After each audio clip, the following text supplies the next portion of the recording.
అమలాపురం మాజీ ఎంపీ హర్షకుమార్ పరిస్థితి, ఆయన తీరు చాలా విచిత్రంగా అనిపిస్తోంది.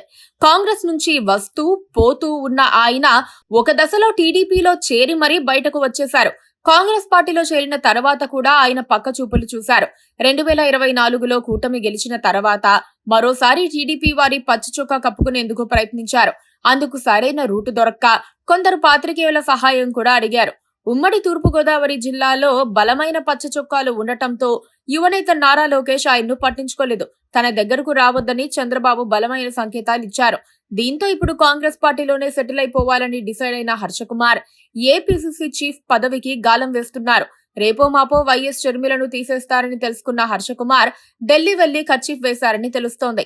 తనకు అవకాశం ఇస్తే వచ్చే 2 ఏళ్లలో పార్టీని బాగా బలోపేతం చేస్తానని హర్షకుమార్ చెప్పుకుంటున్నారట.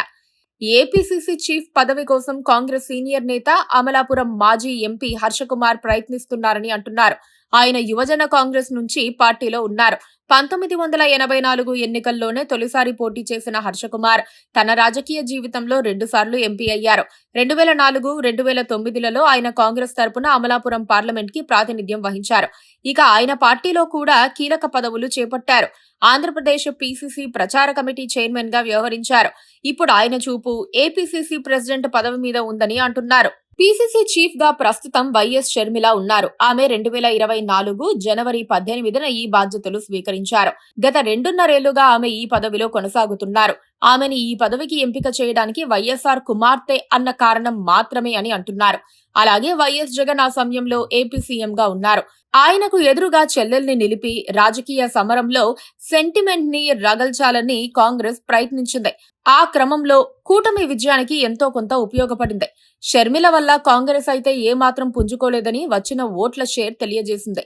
మరోవైపు చూస్తే పార్టీ కూడా గతంతో పోలిస్తే కొంత నిస్తేజం అయిందని కూడా అంటున్నారు. అందుకే పీసీసీ చీఫ్ ను మార్చే ఆలోచన ఉన్నట్లుగా చెబుతున్నారు.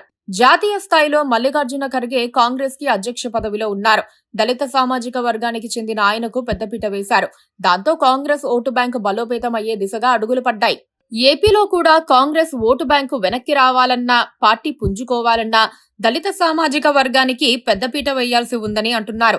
ఆ సంగతి అర్థం చేసుకునే హర్షకుమార్ ఇప్పుడు పీసీసీ చీఫ్ పదవికి గాలం వేస్తున్నారని చెప్పుకుంటున్నారు. వరుస ఓటములు చవిచూసిన అమలాపురం ప్రాంతంలో ఆయనకు కాస్తో కూస్తో మంచి పేరుంది. పైగా హర్షకుమార్ కు రాజకీయ వారసులు ఉన్నారు. వారిని పాలిటిక్స్ లో సెటిల్ చేయాల్సి ఉంది. టీడీపీ తమను దగ్గరకు రానివ్వని పరిస్థితుల్లో కాంగ్రెస్ పార్టీలోనే కొనసాగుతూ పార్టీని బలోపేతం చేయడానికి ప్రయత్నించాలని హర్షకుమార్ డిసైడ్ అయినట్లుగా భావించాల్సి ఉంటుంది.